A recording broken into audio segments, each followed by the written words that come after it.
Uma alegria eu estar aqui.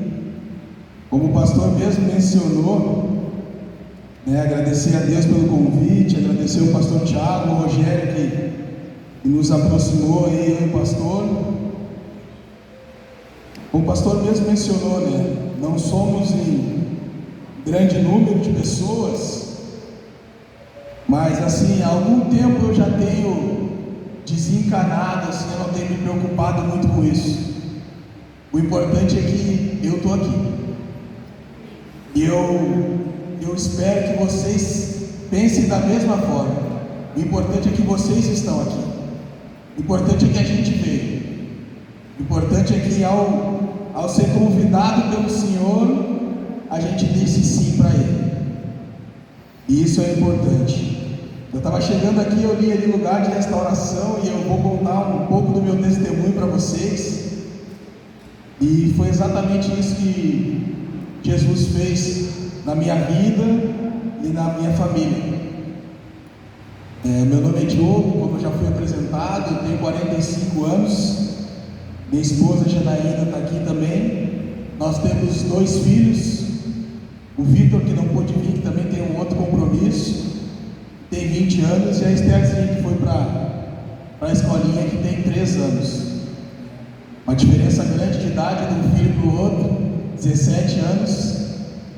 A Janaína decidiu aprontar depois de 17 anos. E aí a gente está com um de 20 e um de 3. Mas é uma bênção, graças a Deus. Como eu costumo dizer sempre quando eu vou dar testemunho, eu sempre sou apresentado como ex-jogador. E eu não gosto muito desse rótulo de ex-jogador. Eu creio que nós que somos filhos de Deus, a gente não é mais ex-nada. Nós somos filhos de Deus.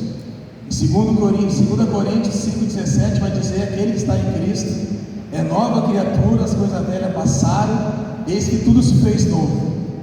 Então eu não gosto desse rótulo, porque esse rótulo ele remete muito ao passado, aquilo que tu não é mais, aquilo que tu já foi. E a gente precisa entender que muitas vezes o inimigo quer nos jogar lá. O ex-aquilo, o ex-bêbado, o ex-drogado, o ex-traficante, o ex-marido adúltero. Nós não somos mais nada disso. E muitas vezes isso rouba a autoridade que nós temos hoje como filhos de Deus.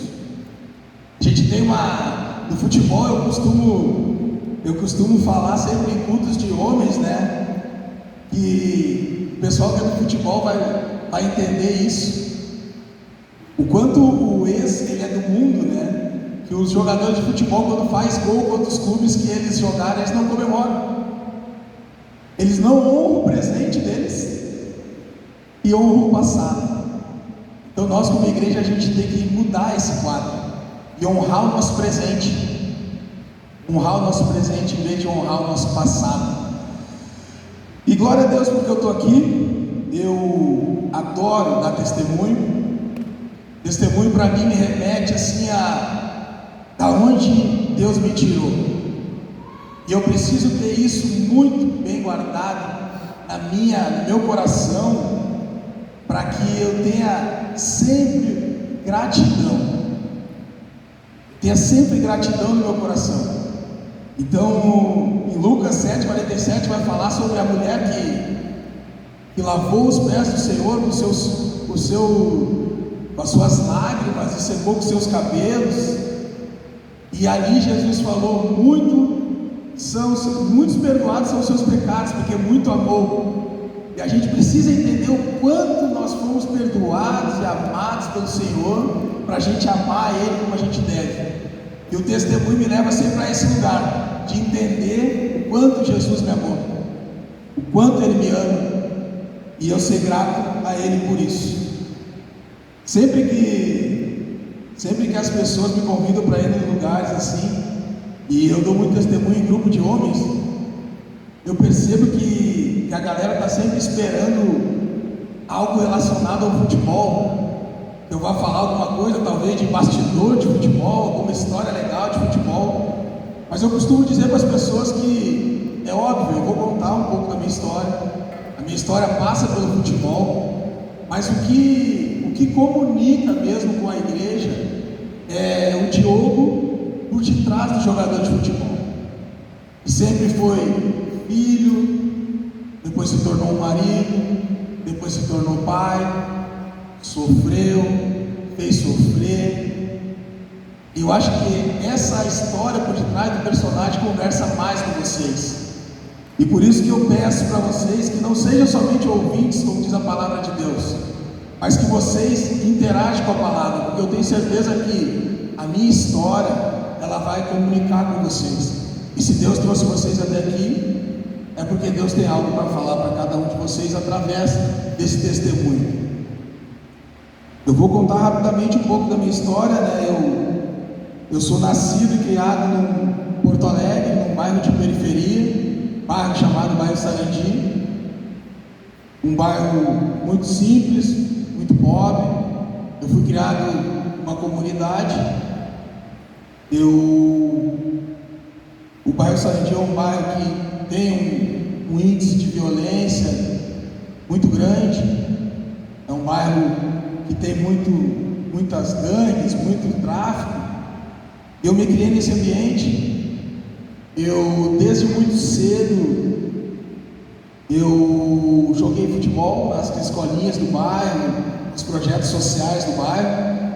E aos 12 anos eu fui jogar no Internacional, 12 para 13 anos. E lá começou a minha história no futebol. Eu passei no teste e tudo no futebol foi muito rápido para mim. Eu sempre fui muito grande, sempre tive um físico avantajado. Então, desde os 15 anos eu já fazia parte das seleções de categoria de base do Brasil. Eu já era destaque das categorias de base do Inter. E aos 17 anos eu fui convocado para uma seleção da Sub-17, isso em 97, e nós fomos para um Mundial no Egito. Nós saímos do Brasil totalmente meninos, desconhecidos, e nós fomos campeões da competição. E quando nós voltamos, nós encontramos um cenário totalmente diferente. Muita badalação, muito assédio, muita imprensa, valorização de clube. E isso foi uma das primeiras vezes que eu senti algo mexer comigo. Por que eu estou dizendo isso? Porque eu sempre me senti um guri muito simples, muito humilde, muito tranquilo, pela minha condição de vida. Mas quando veio todo esse assédio, algo dentro de mim começou a mudar. E Jeremias 17:9 vai dizer que como é enganoso o coração do homem. E ali eu entendi o que isso quer dizer. Eu me tornei vaidoso, eu me tornei egoísta, eu me tornei egocentrista. E aí eu comecei a ter problemas na minha casa. E daí eu comecei a desrespeitar meus pais, comecei a me afastar dos meus pais. Na época o clube ofereceu para nós uma casa, um aumento de salário, então eu me senti um cara, e eu já não tinha mais respeito nenhum pelos meus pais. Fui levando a minha história, me tornei profissional do Inter aos 19 anos. Aos 22 anos eu fui vendido para a Ucrânia. Lá eu fiquei por 6 anos primeiramente. Lá as coisas profissionalmente foram muito boas. Até hoje eu sou muito considerado lá. Eu fui o brasileiro que abriu portas para os jogadores sul-americanos lá na Ucrânia. Depois de mim, muitos foram para lá. Conquistei muitos títulos com o clube, muitos prêmios individuais. Me tornei um ídolo lá naquele país. Em 2008, depois de 6 anos, eu fui jogar no Corinthians. Passei um ano no Corinthians. Do Corinthians eu retornei para a Ucrânia, porque eu ainda tinha contrato. Isso já em 2009. Fiquei um ano na Ucrânia. Da Ucrânia eu fui para a Grécia. Fiquei 2 anos na Grécia. Em 2011 eu decidi voltar para o Brasil. Primeiramente eu queria voltar para mim parar de jogar futebol. Isso eu tinha 31 anos. E eu queria parar de jogar futebol, porque eu já não tinha mais físico e nem cabeça. E daqui a pouco eu vou dizer o porquê disso. Mas quando eu cheguei no Brasil, meu pai pediu para que eu jogasse um campeonato, e eu estou resumindo a minha história do futebol. Meu pai pediu para mim jogar um campeonato gaúcho aqui no Rio Grande do Sul para que ele pudesse acompanhar a minha carreira, ele, minha mãe, meus familiares. E eu aceitei esse convite, joguei um gauchão pelo Canoas em 2012, mas terminado esse gauchão, eu parei de jogar. Eu vou voltar lá no passado, aos 8 anos de idade. Eu tive que renunciar a muitas coisas, irmãos, para me tornar um jogador de futebol. Não é fácil se tornar jogador de futebol, jogar em alto nível no Brasil, é difícil. Embora muitas vezes a gente olhe pela televisão e a gente vê cada bolinha meio estranha, né? Mas é difícil se tornar jogador de futebol. E eu tive que ter muitas renúncias. Só que teve uma coisa que eu não consegui renunciar, que foi o álcool. Eu conheci o álcool aos 8 anos de idade, em festas de família. E aqui vai o meu primeiro conselho, se é que dá para dizer assim: cuidado com aquilo que vocês colocam para dentro de casa, com aquilo que vocês apresentam para os seus filhos, porque aos 8 anos eu conheci o álcool. Eu morava num pátio onde tínhamos 5 famílias, a minha mãe mais 4 irmãos, muitas crianças, muita festa, muita bebida, droga, e nós crianças nos criamos naquele ambiente. E eu posso dizer que todos os meus primos tiveram problemas e muitos têm até hoje, por conta dessa infância, por conta desse ambiente onde nós fomos criados. E ali nós nos criamos. Óbvio que eu não falo isso para culpar nenhum dos meus parentes, nem dos meus pais, porque eles não conheciam a Cristo. Mas hoje eu estou falando para a igreja do Senhor. Nós conhecemos a Cristo e nós precisamos estar atentos com isso. Então eu me criei nesse ambiente, e assim eu fui levando a minha caminhada. Eu me tornei jogador de futebol, mas eu não consegui abandonar o vício do álcool, da bebida. Aos 28 anos, quando eu estava no Corinthians, foi a primeira vez que eu decidi parar de jogar futebol, porque ali eu entendi que eu já tinha perdido o controle do meu vício. Mas aí fui levando ainda um pouquinho mais. Na época do Corinthians eu fiz uma cirurgia no joelho, e na mesma noite eu me dei alta do hospital e fui para um bar beber. E é até uma situação que hoje eu acho engraçado, mas para ver como o homem, quando não tem Jesus, o homem, ele se sujeita a fazer coisas absurdas. Eu achava que eu estava gastando muito dinheiro em comprar bebida num bar, e eu decidi comprar um bar, porque para mim aquela ideia ali era mais viável, eu ter um bar para me beber de graça. Ideia totalmente absurda. E assim eu fui indo até os meus 32 anos, quando eu parei de jogar. Aos 32 anos eu parei de jogar, e eu perdi a minha bengala, que era o futebol.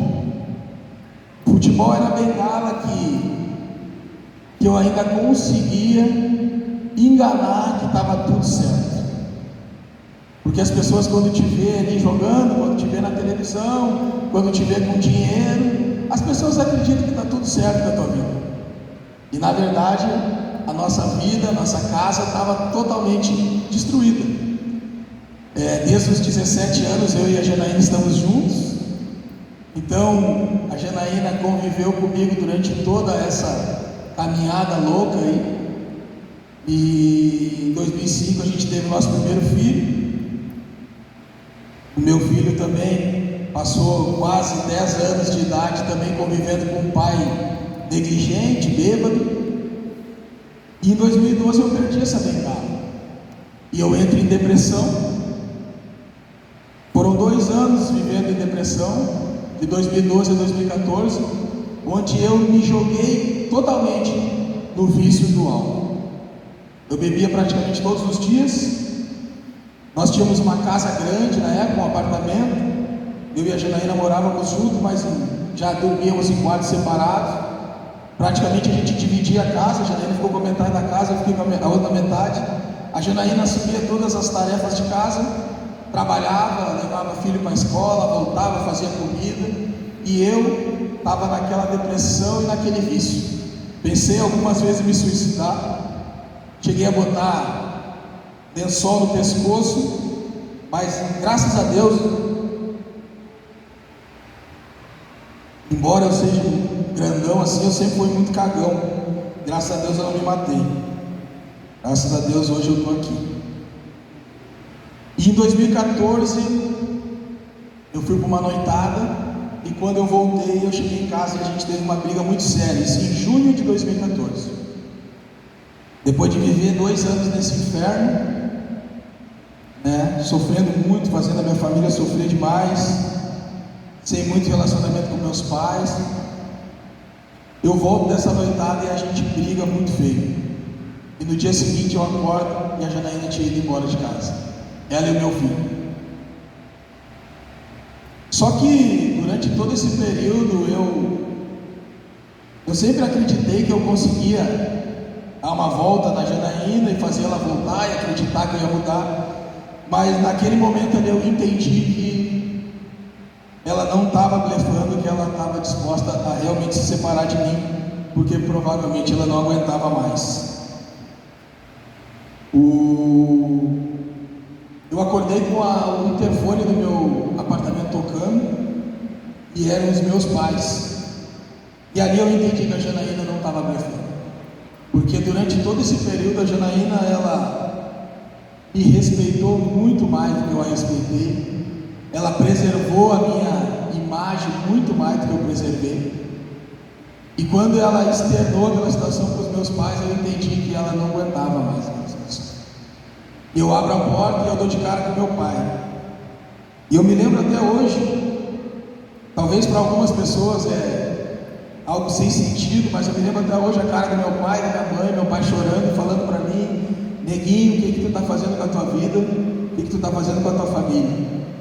E nós choramos muito nesse dia, e pela primeira vez, o orgulhoso, o vaidoso, pediu perdão e pediu ajuda. E o meu pai prontamente se dispôs a me ajudar.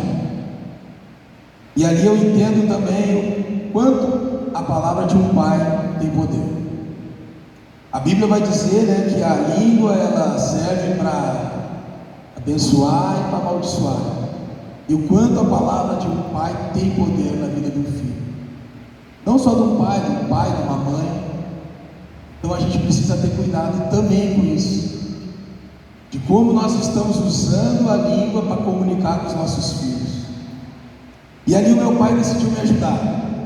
Na época nós lembramos de um centro de reabilitação em Taquara, chamado Instituto Vitória.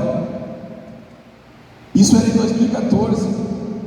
A gente conheceu esse centro de reabilitação em 2004, através da vida do meu irmão, que também, 3 anos mais velho, também teve problema com drogadição e álcool desde muito cedo. Em 2004, meu irmão foi internado nessa clínica, e numa das minhas férias, quando eu jogava lá fora, na Ucrânia ainda, eu vim visitar e conheci essa clínica.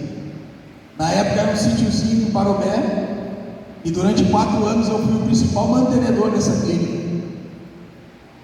Investi muito dinheiro, e não é sobre dinheiro que eu quero falar aqui, mas eu não sabia na época que eu estava investindo num lugar onde eu ia ter o meu encontro com Deus. Se eu soubesse, talvez eu teria investido até mais.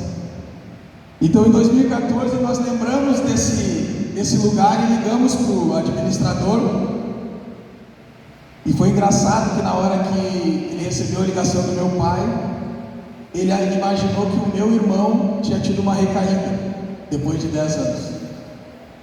E na verdade o meu pai falou: não, a ajuda agora não é para o Rica, é para o Mano, que é o meu apelido da família. E aí o cara começou a chorar e falou: cara, manda ele para cá que a gente vai cuidar dele. No dia seguinte eu fui para essa clínica. No dia seguinte também a Janaína voltou para mim, ficamos separados por 2 dias somente, porque ela entendeu que eu estava pela primeira vez arrependido genuinamente. E ela comprou a briga junto, como sempre. Fomos no dia seguinte para Taquara, e quando a gente chegou lá na frente dessa instituição, a instituição tem uma escadaria muito grande. E eu sempre digo assim, cara, aquela escadaria não podia estar naquele lugar. Porque a gente chega lá na frente louco para desistir. E dá de cara com aquela baita escadaria, eu quase pensei em desistir. E mais uma vez, foi o impulso da palavra na autoridade de um pai que fez eu subir. Meu pai falou simplesmente assim: se tu quiser, eu fico esses 8 meses contigo aí dentro. E mais uma vez eu preciso ressaltar, nós temos pais aqui, temos mães também, mas Deus deu uma autoridade diferente para os pais, de sacerdote, de cuidar da sua família. Cuidem das suas famílias, cuidem das suas famílias, não percam essa autoridade que Deus tem dado. Se coloque diante do Senhor. Meu pai não conhecia Cristo nessa época. Ele e a minha mãe não conheciam Cristo. E eles deram tudo que eles podiam para nós. E muitas vezes a gente vê dentro da igreja homens e mulheres que conhecem Cristo e infelizmente não conseguem dar tudo. Então a gente precisa se alertar. A gente sabe que N motivos fazem com que muitos não vieram hoje no culto, mas a gente precisa se esforçar, porque nós estamos vivendo uma guerra espiritual. A gente não pode afrouxar. A gente precisa levar a sério isso aqui. A gente precisa entender essa guerra que nós estamos vivendo. E eu falo isso em todas as igrejas que eu vou. Conversava com o seu pastor antes do culto ali. Nessa reta final de campeonato brasileiro, as quartas-feiras lá nos cultos da nossa igreja, elas estavam sempre vazias. O pessoal estava sempre ou no estádio ou vendo o jogo em casa. E o inimigo junto, feliz da vida. Então a gente precisa prestar atenção. Subi naquela escadaria pelo impulso do meu pai e comecei a minha caminhada de restauração. Eram 8 meses. Hoje eu falo, às vezes até dou muita risada. Tem cultos assim que o Espírito Santo me leva para um clima totalmente descontraído, de muita risada desses 8 meses que eu vivi. Mas foram 8 meses bem difíceis, de um tratamento de Deus muito intensivo com a minha vida. Os primeiros 2 meses eu fiquei cuidando da casa. Eram 80 homens e eu cuidava do banheiro. E eram 80 homens com a pontaria muito ruim. A pontaria é horrível. E eu tinha que limpar aqueles vasos, tinha que limpar aquele chão, tinha que limpar aquele banheiro. E Deus estava quebrando o meu orgulho, minha vaidade. Deus estava me quebrando por completo. Só para ressaltar, no primeiro culto dentro dessa instituição, o pastor estava ministrando João 8,32, conhecereis a verdade vos libertará. E eu comecei a chorar sem entender, eu nunca tinha entrado num culto.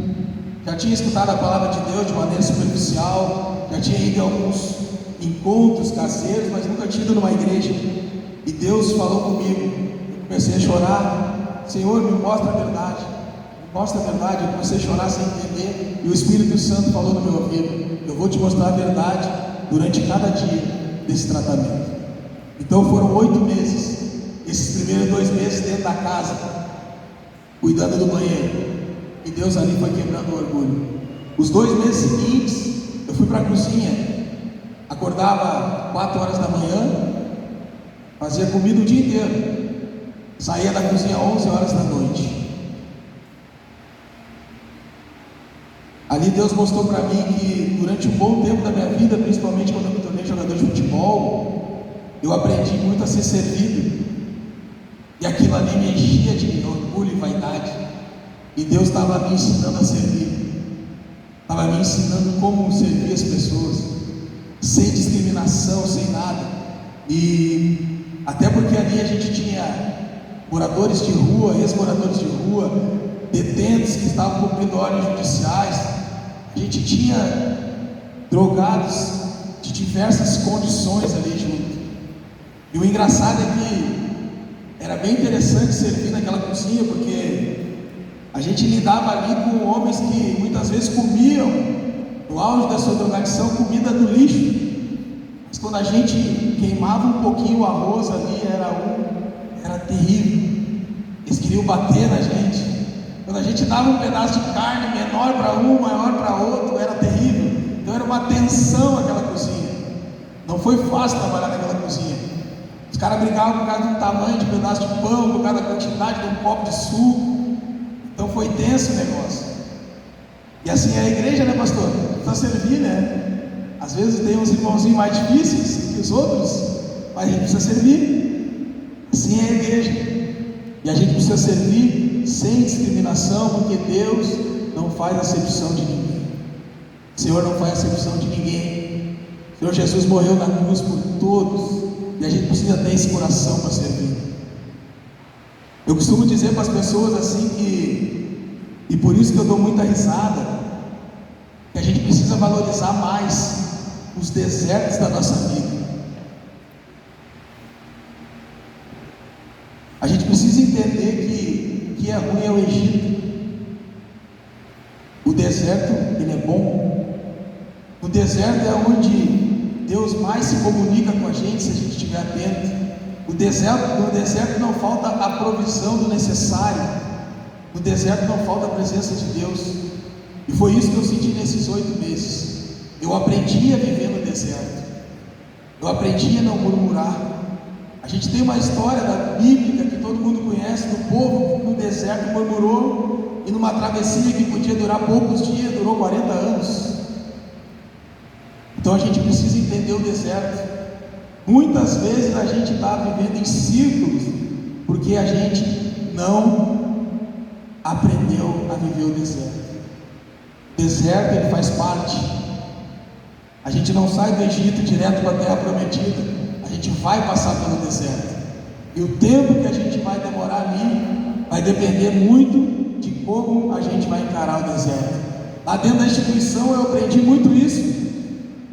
Semana passada, 2 semanas atrás, eu voltei lá para visitar. Tinham homens que fizeram tratamento comigo em 2014, fazendo novamente o tratamento lá, porque não se sujeitaram ao tratamento, porque murmuraram do tratamento, e 10 anos depois ainda vivem a mesma vida. Então a gente precisa entender melhor o deserto. A partir do 5º mês dentro da instituição, irmãos, veio a parte que mais me incomodava. Eram trabalhos externos. Tinha que ir para a rua. E eu ainda estava em tratamento. Eu ainda estava numa mudança de caráter. Eu tinha vergonha talvez de ir para a rua e alguém me reconhecer.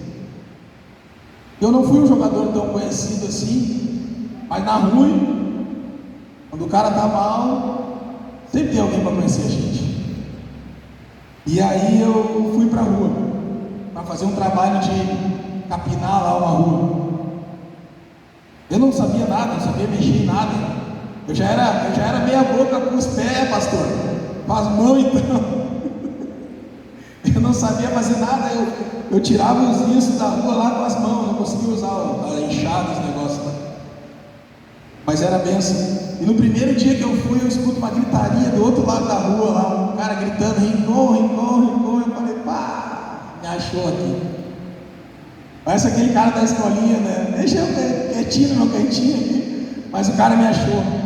Mas o mais interessante é que eu atravessei a rua, fui até ele, e ele me levou até a loja dele, era uma loja de carro.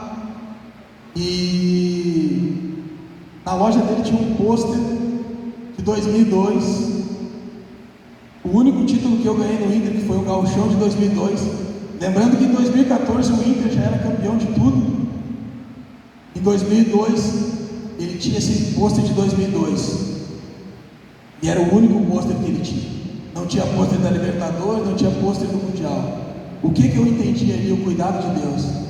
E esse cara falando para mim assim: ó, Diogo, tu é um orgulho para a nossa cidade, tu é um exemplo para todos que estão aqui, continua firme. Eu senti Deus cuidando de tudo. Eu lembro que quando tinha as visitas, depois do 6º mês, eu me lembro que meu filho, com 8 anos de idade, 9 anos de idade, ele andava pela escola toda gritando: eu vou visitar o meu pai, que meu pai está ficando bom. Se eu estava ficando bom, porque eu era ruim. E o meu filho visitar, e andava por toda a escola gritando. E eu fico pensando, uma criança de 8, 9 anos, talvez, um pai numa condição que eu estava, teria vergonha. E o meu filho tinha o maior orgulho do que estava acontecendo. Ele, a minha esposa, na época, o tratamento lá, ele só dava acesso à família depois do 3º mês. Então eu fiquei 3 meses praticamente sem contato com a Janaína. Depois a gente tinha pouco contato. A gente só foi realmente ter mais contato lá pelo 6º mês. E nesse período aconteceu um negócio muito interessante, porque eu aceitei Jesus dentro da instituição, mas como a gente tinha pouco contato, porque a gente estava recém conhecendo a palavra, a Janaína não ficou sabendo disso. E eu também não fiquei sabendo que ela também tinha aceitado Jesus fora dali, a convite do irmão dela para ir na igreja. E nós aceitamos Jesus praticamente juntos, mas nós não sabíamos. 8 meses se passaram, e eu sempre vou frisar que eu olho para o pé daquela escadaria, a famosa escadaria, e eu vi o sorriso mais lindo que eu vi até hoje, que era do meu filho. E aí eu vou lembrar lá 8 meses atrás, eu precisei do empurrão do meu pai para entrar naquela instituição. 8 meses depois estava o meu filho me esperando nos pés daquela escada. E eu vejo o quanto Deus é geracional e como a gente precisa se preocupar com as próximas gerações. O nosso esforço, a nossa renúncia, a nossa entrega não é só por nós. A gente precisa entender isso. Eu sou um cara que muitas vezes, muitos amigos falam para mim que, cara, me chamam de igrejeiro. Eu sou viciado em igreja. Eu sou viciado em estar na igreja. Mas eu vou falar bem a verdade para vocês. Talvez 50% das vezes que eu fui, eu não queria ir. Mas eu sempre pensei no meu filho. Eu sempre pensei na minha família. Hoje eu tenho mais uma filha para pensar. Eu sempre pensei nisso. Hoje a maioria das renúncias que eu faço é pensando neles. E a gente precisa entender isso, irmãos. Não é por nós. Não é por nós. É por uma geração. Eu ainda não tenho neto, mas eu já sou apaixonado pelos meus netos. Eu já oro pelos meus netos. Eu já oro porque a vida deles seja entregue para o Senhor. E é assim que a gente tem que viver essa nossa caminhada de fé, irmãos. Entendendo que não é sobre nós. Primeiramente é sobre Cristo.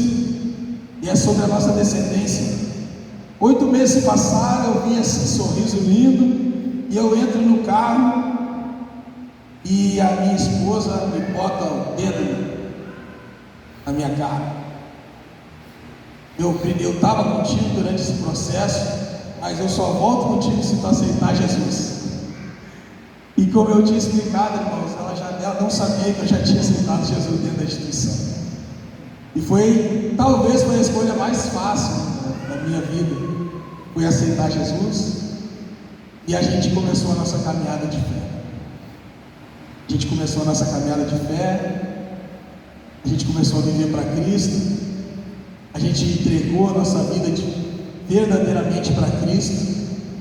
A gente entendeu que para servir a Cristo a gente precisa ser, eu não vou dizer que muito, mas um pouquinho radical a gente precisa ser. E a gente mudou totalmente de vida. A gente deixou de frequentar lugares. A gente deixou de andar com determinadas pessoas que a gente continua amando. A gente deixou de ir em muitos lugares que a gente ia. A gente mudou toda a dinâmica de dentro da nossa casa, porque a gente entende que para viver com Cristo a gente precisa ser radical. Não dá para viver meia boca. Não dá para preterir um culto aí num jogo. Não dá. Não dá. Não dá para preterir um culto de santa ceia ainda, por causa de uma novela, por causa de uma festa de família. Não dá, irmãos. Glória a Deus pela vida de cada um de vocês que escolheram a boa parte. Glória a Deus pela vida de cada um de vocês. E ali a gente começou a nossa caminhada de fé em fé. Eu tinha muita dificuldade de voltar para o meio do futebol, porque o meio do futebol me remetia a muita coisa ruim. E aí nessa caminhada eu me aproximo de um irmão que tinha o futebol como um ministério de evangelismo. Tem um futebol como um ministério de evangelismo. E ele foi, na época a Janaína tinha um salão, eu tinha uma cafeteria na garagem do salão da Janaína. E ele foi me falar. No primeiro momento eu quase que corri esse irmão da cafeteria, porque eu não queria saber de futebol. Mas daí ele me falou: cara, tu conhece o futebol que está na mão do homem, eu quero te apresentar o futebol que está nas mãos de Deus. E ele começou a me falar e eu fui me interessando. E desde então a gente tem usado o futebol. Nós temos uma ONG que trabalha princípios e valores, que trabalha a palavra de Deus através do futebol, no bairro Sarandia, onde eu me criei. A gente já teve muitos meninos, mas por conta da pandemia, por conta das enchentes que tiveram ano passado, muitos meninos saíram, por conta também da dificuldade, da opressão do inimigo. A gente já chegou a ter 80 meninos, hoje a gente tem 40, mas a gente tem semeado a palavra do Senhor na vida desses meninos, e a gente crê que no tempo certo, no tempo de Deus, nós vamos colher os frutos. Esses meninos vão colher os frutos, essas famílias vão colher frutos, e a gente tem vivido assim. E como eu já estou encaminhando para o fim aqui, irmãos, eu queria lembrar assim de um momento de virada de chave na minha vida e consequentemente na vida da minha família, que foi na pandemia. Os irmãos vão lembrar que a pandemia iniciou em março de 2020 e eu peguei Covid em abril de 2020, um mês depois. E no começo ali era tanta desinformação que a gente acreditava, pelo menos eu acreditava, que quem pegasse estava condenado à morte. E eu peguei, na época nós morávamos na casa da minha sogra, que também é um outro testemunho à parte, que não me aguentava mais, mas depois teve que me aguentar por um bom tempo na casa dela. E eu peguei esse Covid, nós estávamos morando na casa da minha sogra. Eram 2 quartos, um apartamento pequeno. A minha sogra também pegou. Minha sogra fez o isolamento no quarto dela. No outro quarto que eu e a Janaína ficávamos, a Janaína não pegou e meu filho também não. Eu tive que sair de casa. E aí eu acabei indo com uma peça de um amigo para fazer a quarentena. Mas como eu falei, irmãos, a gente saiu muito triste. Foi uma despedida bem triste. Será que eu volto? Será que eu não volto? A despedida inclusive foi por telefone, né? Recebi o exame do hospital e já fui me isolar direto. E quando eu entro dentro desse quarto, eu me ajoelho e começo a orar, e o Espírito Santo fala para mim: e se fosse o fim? Tu cuidou da tua família como tu deveria? Tu me apresentou para a tua família como tu deveria me apresentar? E o mais engraçado, irmãos, é que a minha resposta foi não. Porque muitas vezes a gente aprende a viver o evangeliquez, né? Que é falar mal da Globo, que é não falar palavrão. Mas muitas vezes a gente não vive o evangelho de verdade, de intimidade com Deus, de cuidar da nossa casa, de levantar um altar de adoração para Deus dentro da nossa casa. A gente se torna muito religioso e muitas vezes a gente realmente não se aprofunda no relacionamento com Deus. E a minha resposta foi não. E a Bíblia vai dizer, né, em 1 Timóteo 5,8, mas se alguém não tem cuidado dos seus, e principalmente dos da sua família, negou a fé, e é pior do que o infiel. E por muito tempo eu fiquei pensando, o que é ser pior do que o infiel? E o Espírito Santo falou para mim, é pior do que quando tu não me conhecia. Tu vai ser pior do que tu era antes. E aquilo ali me levantou um temor muito grande. Eu falei, cara, pior do que eu era antes é impossível, não tem como. E aí, quando eu saio daquele quarto, 14 dias depois, eu saio determinado a mudar essa história, a realmente levantar um altar de adoração dentro da nossa casa, a realmente levar Deus para dentro da nossa casa, não só na igreja, não só viver de aparência. Começamos a fazer devocional lá em casa, eu e a minha esposa, quase que todos os dias desde então. Comecei a cuidar da minha esposa, comecei a cuidar do meu filho, comecei a fazer devocional com meu filho, comecei a fazer o que a palavra me sugere que eu faça, que eu cuide da minha casa, como sacerdote do meu lar. Comecei a ser o primeiro a acordar na minha casa, o primeiro a guerrear dentro da minha casa. Antes de qualquer um deles acordar, eu já estava de pé, eu já tinha guerreado, eu já tinha orado, eu já tinha abençoado as portas, as paredes, tudo. E assim a gente começou a fazer. A Bíblia vai dizer que a esposa precisa ser submissa, né? E isso é um tabu muito grande que nós temos, entender essa submissão. Mas nós temos mulheres aqui, e as mulheres vão concordar comigo. E ser submissa a um homem que é submisso a Cristo é uma maravilha. Mas os homens também precisam entender que essa submissão nossa ela é importante para a submissão da mulher. Precisamos estar sujeitos e submissos a Cristo. A gente precisa estar sujeito. E uma das coisas que eu vejo que é mais complicado é como comunicar com os jovens. Como que a gente consegue comunicar Cristo com os jovens, principalmente os nossos filhos? Como a gente vê filho de pastor, filho de crente, muitas vezes desviado, e isso é triste. E aí, um dia eu estava sentado olhando Chaves. Eu lembro que muitas das vezes que eu ia fazer devocional com meu filho puxou a mim, né? Ele começava a dar uma risadinha que eu tinha na boca, eu falava, qual é que é? Esse guri não me respeita e tal. Mas é porque ele nunca tinha visto o pai dele fazer aquilo. Então para ele era uma novidade, depois com o tempo ele foi acostumando. E a gente precisa perseverar nisso. Mas o maior ensinamento que eu tive no cuidado com o filho foi o seguinte: eu estava sentado, nós sempre fomos muito apaixonados pelo Chaves. Os irmãos devem conhecer o Chaves, né?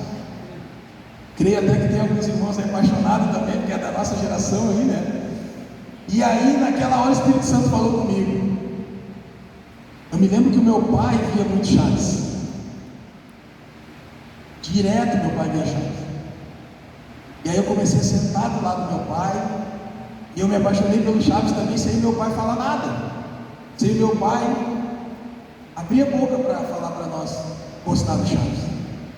E aí eu comecei a criar esse hábito também de ver Chaves em casa, e o meu filho, ao se sentar do meu lado para ver Chaves, daqui a pouco também estava apaixonado. Foi aí que o Espírito Santo falou para mim: se apaixona por Jesus, e tu não vai precisar abrir a boca dentro da tua casa. Se apaixona por Jesus. Seja intencional. Deixa o teu filho te ver lendo a Bíblia. Deixa o teu filho te ver orando. Deixa o teu filho te ver adorando o Senhor. Coloca louvor na tua televisão. Levanta um altar de adoração dentro da tua casa. Tu não vai precisar falar nada. Hoje nós temos um filho de 20 anos, temente ao Senhor, líder de ministério de jovem, de louvor na nossa igreja, que ama o Senhor. Então esse é o meu conselho para os irmãos que talvez, muitas vezes, têm dificuldade de comunicar com os filhos, e realmente não é fácil. Mas se apaixone por Jesus e deixa que o Espírito Santo faça o resto. Pastor, eu estou me encaminhando para o final aqui, chamar o senhor aqui, e eu queria deixar uma palavra aqui, eu queria deixar um versículo. Normalmente eu peço para a igreja se levantar, não sei se está muito quente, se o pessoal está cansado, mas eu vou pedir para a igreja se levantar aí, nesses últimos 5 minutinhos. Eu queria ler uma palavra aqui, rapidamente, pastor, depois eu entrego para o senhor aqui. Apocalipse 3:20. Eu queria refletir rapidamente com os irmãos sobre Apocalipse 3:20.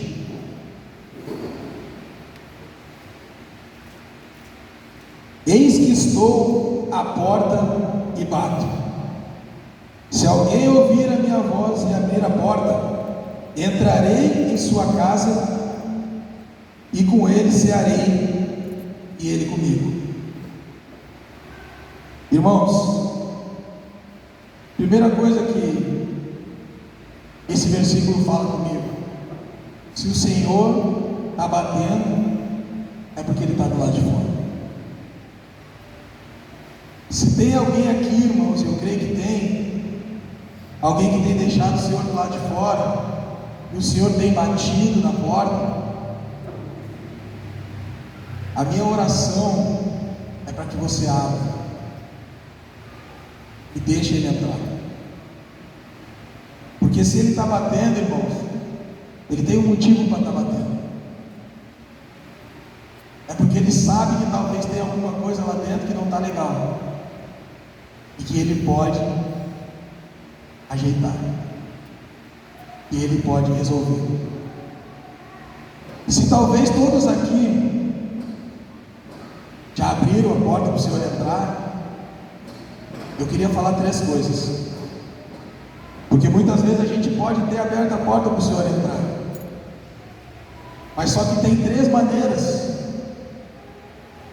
de a gente abrir essa porta. Tem 3 maneiras que o Senhor pode estar dentro dessa casa. A primeira delas é como uma visita, que entra, participa de alguns momentos, chega a fazer festa com a gente, se alegra, mas no final a gente se despede e deixa que Ele vá. Tem uma segunda maneira. Talvez hoje ele está na nossa casa como um inquilino. E como é que é o inquilino? Ele não pode mexer na estrutura, ele não pode mudar a mobília, ele não pode mudar a cor da casa. E tem uma coisa bem interessante: se o inquilino não paga o aluguel, a gente manda embora. Se ele não corresponde à nossa expectativa, a gente manda embora. E tem uma terceira maneira da gente permitir que o Senhor entre, que é como dono, que entre na nossa casa, tenha total liberdade para mexer na estrutura, total liberdade para mexer na mobília, para mexer na dinâmica da casa, e que a gente entrega a chave na mão dele. A casa é tua. Eu não tenho dúvida, irmãos, que as duas primeiras opções, ou as 3 opções, o Senhor vai amar de maneira igual. Mas eu tenho uma certeza, que se a gente permitir que o Senhor entre e seja dono, nós vamos desfrutar desse amor de uma maneira diferente. E nós vamos ter a nossa vida transformada, como a nossa família teve. Nós vamos ter a nossa casa restaurada, como está ali naquela faixa. E Deus abençoe a todos os irmãos. Uma alegria estar aqui mais uma vez. Obrigado pela oportunidade. Obrigado, pastor. Obrigado, Diogo. Irmãos, Deus falou bastante com a gente hoje, né? Eu queria convidar o pessoal do louvor. A gente vai cantar uma canção. Depois da canção, a gente vai ter um tempo de oração. Mas se Deus falou contigo, né? Talvez você está deixando Deus fora da sua casa, ou talvez Ele seja o inquilino e não o dono. Mas eu queria te convidar nessa noite para você deixar que Deus entre e faça morada e seja o Senhor e dono da tua vida e da tua casa. Então eu queria convidar o pessoal do louvor e a gente vai cantar juntos essa canção. E depois da canção nós teremos o nosso momento de ceia e o momento de oração.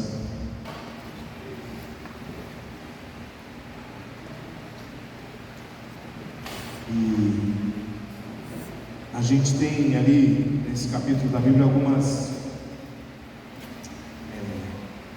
algumas palavras, né, do apóstolo Paulo a respeito da ceia do Senhor, mas eu queria que a gente lesse junto o versículo 28. Eu creio que na verdade em parte a gente já fez bastante disso hoje aqui, antes de celebrar juntos a ceia do Senhor, mas o 11:28, se você abriu, se você tem sua Bíblia aí na sua mão, ele fala assim: examine, pois, o homem a si mesmo, e assim coma do pão e beba do cálice. Esse é um momento muito especial, né, que a gente todos os meses, como igreja, celebra a ceia do Senhor. A gente celebra a mesa do Senhor, não a mesa da Igreja Batista Boas Novas, mas a mesa de Cristo. E eu queria convidar todos aqueles que já receberam o Senhor como dono da sua casa, do seu coração, aqueles que já se batizaram, já têm andado em comunhão com a igreja, a participar conosco, então, nesse momento tão especial que é a ceia do Senhor, um momento que a gente olha ao mesmo tempo para o passado, para aquilo que Jesus fez por nós, a gente olha também para dentro de nós, examina o coração, e a gente olha para o futuro, porque a palavra de Deus vai dizer que cada vez que a gente celebra, a gente anuncia a vinda de Cristo, até que Ele volte. Então, na verdade, a ceia também é, de certa forma, evangelística, porque a gente está celebrando e anunciando que o nosso Jesus vai voltar um dia para nos buscar. Então, eu queria convidar hoje o Cris e a Tati para nos ajudar a servir a ceia, e a gente vai cantar um hino hoje juntos, sem instrumentos, só como igreja, a capela. Se você não conhece, eu vou te convidar a você abrir aí, acha no seu celular aí. Esse hino se chama Conversão. Podemos. Ele fala: ó, como cego eu andei e perdido vaguei. Você conhece? Fica de pé então. Vamos cantar juntos enquanto a ceia é servida. Ó, como cego eu andei e perdido vaguei, longe, longe do meu Salvador, mas agora desceu e seu sangue verteu para salvar. Você conhece? Foi na cruz? Foi na cruz, onde um dia eu vi meus pecados castigados em Jesus. Foi ali pela fé que meus olhos abri, e agora me abençoaram.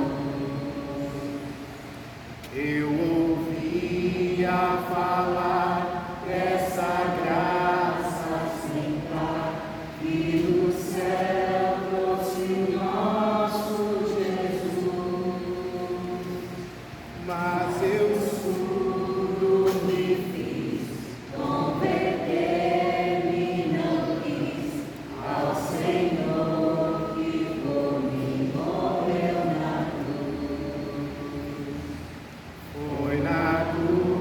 Foi na cruz, onde um dia eu vi meus pecados castigados em Jesus.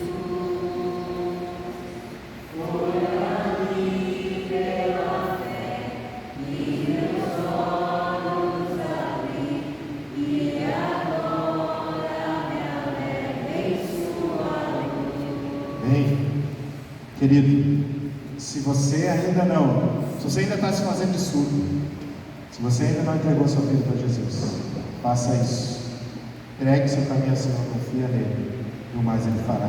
Queria convidar você então a você abrir aí o seu cálice, retirar o pão. Esse pedacinho de pão, como eu sempre digo, ele é pão. Ele não se transforma em nada mágico nesse momento, mas ele representa o corpo de Cristo, que sofreu na cruz por mim e por você.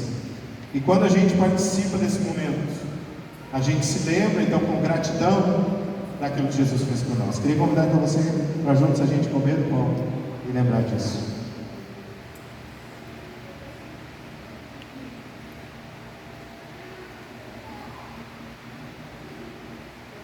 Senhor, muito obrigado, Pai, porque o Senhor ofereceu seu Filho naquela cruz, por minha causa, por nossa causa. Obrigado porque Jesus ofereceu o seu corpo para nos salvar. Em nome de Jesus, amém. Mas nós também temos um segundo elemento, que é o cálice, que também não tem nada de mágico, mas que representa, nos lembra do sangue de Jesus derramado na cruz. E juntos então a gente vai beber desse cálice nesse momento.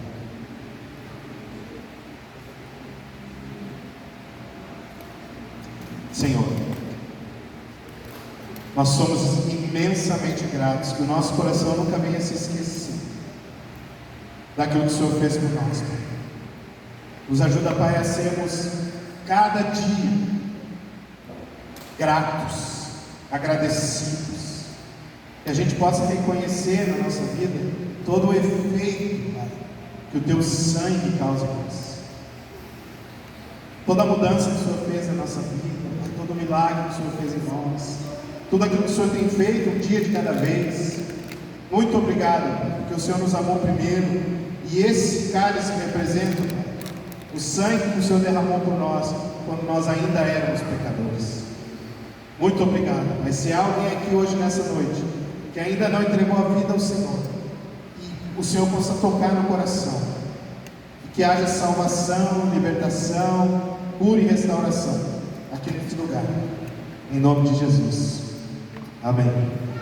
Queridos, nós estamos encerrando o nosso culto. Eu queria desejar que essa semana seja uma semana abençoada, que o Senhor derrame as mais ricas bênçãos sobre a tua casa, sobre a tua vida, sobre a tua família. Vai em paz em nome de Jesus. Não saia correndo, como a gente sempre fala. Fica um pouco, dá alguns abraços, conversa um pouco. Nós temos visitantes, nós temos pessoas hoje pela primeira vez, né? Nós temos Maurício e a Bárbara, que eu visitei essa semana, que vieram com os familiares pela primeira vez, são muito bem-vindos na casa do Senhor aqui nessa igreja, né? Nós temos os irmãos ali, o Diogo, família, os irmãos de Pastareia e os demais irmãos. Então, fica um pouco, dá alguns abraços, conversa um pouco. Eu queria pedir desculpa que hoje a nossa luz aqui do estacionamento está queimada, então vai ser um pouco difícil sair, mas essa semana a gente vai dar um jeito. Domingo passado ela estava funcionando, hoje de uma maneira misteriosa parou de funcionar. Amanhã a gente vai dar um jeito nisso. Tá bom? Deus te abençoe, vai em paz em nome de Jesus que você